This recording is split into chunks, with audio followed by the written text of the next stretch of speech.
All right, everybody. Good morning. It's not a good morning. Nothing good about it.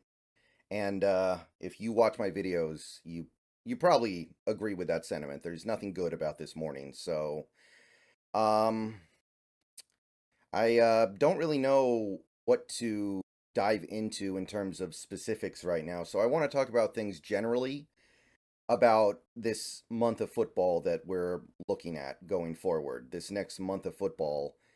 And I just kind of want to explore things in a more, like I said, general sense rather than go into specifics. That's for later. There will be plenty of time to do that later.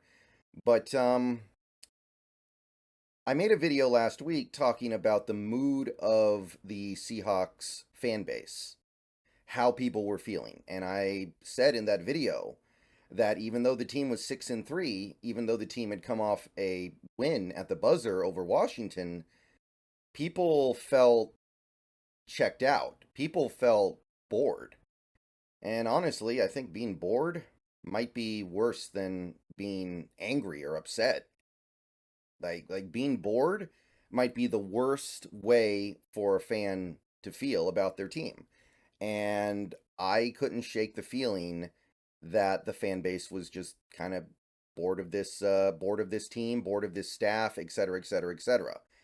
So after yesterday's game, I feel like it's gone a little bit beyond that. I feel like people are kind of broken now. I feel like that game represented a kind of breaking point for a lot of fans on my channel, fans in my Discord, fans in the Facebook groups that I'm in, or fans on X, etc., etc. That felt like a game that meant a lot more than just one game out of 17 in the season. That felt like a game where people it was like the last straw almost. And obviously, if the next month goes differently than our expectations, I'm sure that'll go away, but it needs to happen. Something would actually need to happen to trigger that, like winning some of these games, which we're not doing according to most people's expectations.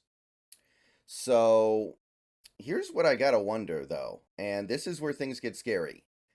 So, we're about to play 4 straight games against teams that are going to be pretty heavy favorites against the Seahawks. We have the Niners twice, we have the Cowboys, and then we have the Eagles. We're going to be heavy underdogs in all those games. So, what is the fan base going to look like after this? Because I just kind of laid it out for you. This looks like a 5 game losing streak. That doesn't mean it will be, but right now, as I look at it, like, here's the thing. In the NFL, things are random right now. That's I think the best way I would put it. Things are not as predictable as they used to be. Things are not as sensible as they used to be. Things just happen, and it's hard to make sense of it, but it happens. I don't think that used to happen nearly as much. A great example would be what's happening in Denver right now. The Denver Broncos defense through the first 5 games of the season was not only the worst in the league, it was historically bad. It was one of the worst defenses in recent memory. It was completely inept in all phases of being a defense. So after those first 5 games, they don't acquire any new players.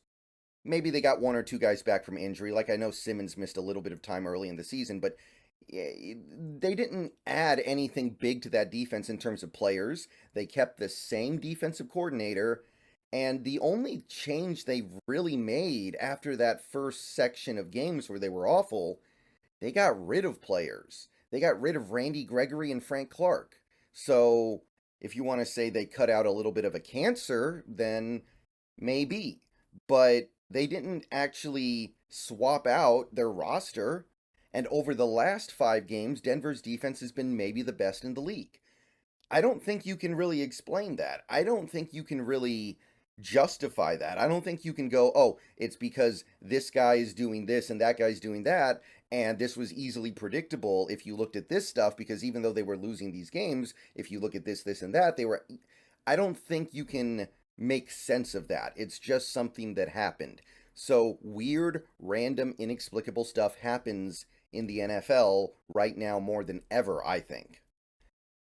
But beyond that, I don't know what we do over these next 4 games. I genuinely don't. I'm sitting here looking at these 4 games, home and home against San Fran, at Dallas, home against Philly, and I'm just wondering how we can make it interesting. And that's assuming we have our team, right? That's assuming Geno Smith even plays, right? If Geno Smith doesn't play, then cancel it. I think we've all seen and what we need to see from Drew Lock to know that's not going to fix anything.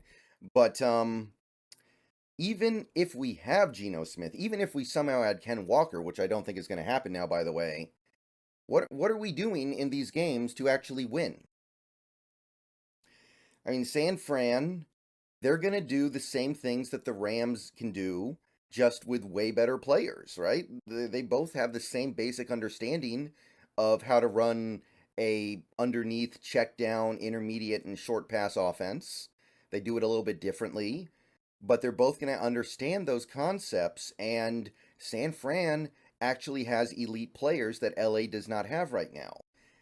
And don't get me wrong, yesterday the Seahawks defense did make some good strides against the Rams offense. They were able to actually hold them up a little bit. They were actually able to keep Stafford under 200 yards passing. There were some improvements, but every now and then you see the same old problem. Like there's this one sequence from the game yesterday that really stands out to me. It's 2nd and 12 on the Rams' final offensive possession. 2nd and 12 at the 34. So the Rams are in range for a long field goal with their inexperienced kicker. And I'm thinking to myself, okay, 2nd and 12. This is a great opportunity to get off the field, force a long field goal, and even if they make it, we have plenty of time. And the Seahawks defense drops into a soft zone, and Stafford basically gets a free 11-yard completion to Puka. So, bye-bye long field goal, bye-bye easy opportunity to get off the field. It's 3rd and 1, they're getting the first down, they're moving down the field, they're eating up clock. And you look at a sequence like that and you think Pete still doesn't get it. He's slowly starting to get it a little bit more than he did before, but he still doesn't get it. So if he didn't get it against the Rams, I don't know how he's going to get it against San Fran. And San Fran's a team that is talented enough to where even if you do get it, you might lose. So, yeah, I don't know how we beat San Fran. Plus, by the way, they've got that ridiculously good front that is going to give our offensive line a run for their money. And even if we get Abe Lucas back, it's not a great offensive line. By the way, we still have to get Geno back. By the way, I think we've all kind of accepted that Ken Walker is not going to be coming back anytime soon, so cross that off the list. And what do you have? And Dallas, I mean, look, Dallas's offense has problems. Maybe we can win some battles against that Dallas offense, I'll say that.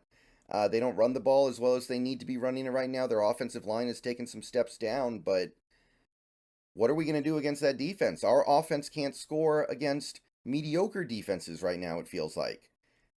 And we were stupid enough to single team Aaron Donald. Maybe we're going to do it to Micah Parsons. Maybe we're going to try to block Micah Parsons like he's just any other player. And even if Geno's playing, maybe Micah Parsons will light up Geno again. Like that could happen, right? So I don't know how we beat Dallas and Philly. I mean, Jalen Hurts, that's the kind of quarterback it seems like we can't really handle. The mobile quarterbacks give us problems. The mobile quarterbacks are the ones who are actually tearing up this defense. And with the way the Eagles play, I'm kind of expecting them to do to our defense what Lamar Jackson and the Ravens rushing attack did to it. It's the same thing. So, in terms of things that make sense, I don't know how we win any of these games. And I don't know how we avoid the 5-game losing streak. And if that happens, I want you guys to really think about this. If you're bored or checked out or upset or broken now or whatever emotion it is you're feeling or whatever emotion the fan base in general is feeling, because again, I feel it. What's it going to be like after 4 more straight losses? Because we have not had a 5-game losing streak since 2008. Mike Holmgren's last year. We lost 6 in a row. We have not had a 4-game losing streak since Jim Mora Jr., the last 4 games in 2009. So Pete Carroll has gone through some bad stuff. Pete Carroll has had bad moments. He's had some bad seasons. He's had bad games. But he's never had to deal with anything close to a 5-game losing streak. So I'm just wondering, where are we as fans going to be a month from now if these expected results hold? And again, I understand that the league is kind of random right now. I understand teams usually find a way to win at least one game that nobody's expecting them to win. But I just have a hard time envisioning it. Like, what would it take? A bunch of injuries to the other team? Yeah, I guess that could happen, but that could happen to anybody at any time for any reason. That doesn't really mean anything. Could we maybe get some turnovers on Dallas's offense? I guess. I don't think their offense is that good, but actually they're playing pretty decently lately. Dak's actually been on point. Like, to me, that's the one game that I look at and go, maybe we can win that one, but with the way the offense is playing, the defense is going to have to score for themselves. So, I'm just, I don't know. This video, I know it doesn't really have a super solid point I'm trying to make here, but I'm just trying to think of where this fan base is about to be, because these games could get ugly. Like, I think we can all easily see these games at forget winning. It might get ugly. And to see a fan base that was calling for the backup quarterback when the team was 6-3, to see the fan base call for firing coaches when the team was 6-3, 5-3, 5-2, to see the fans act the way they did in situations where it probably wasn't really called for. Like, you don't need to be calling for the quarterback's job when you're 5-2. That's silly. You don't need to be calling for a bunch of coaches to get fired when you're 6-3. You're probably overreacting. You need to take a step back and realize, wait a minute, I need to measure myself a little bit more. But what happens a month from now when you can't even stomach looking at the Seahawks logo because you're so sick of all the losing it's become associated with? Like I said, we're staring 6-8 straight in the face. And it has been a long time since this fan base has had to go 5 straight games without a W. Again, Mike Holmgren's last year. A lot of people who watch my videos were not born when that happened. A lot of people who watch my videos on YouTube, they say the only things they know of Seahawks football is Pete Carroll and John Schneider. So they were not fans last time we went on a run that bad. So I'm just kind of sitting here thinking to myself, man, how bad is it going to get? How sour is the mood going to be if the Seahawks can't find room to make an upset here somewhere in the next month?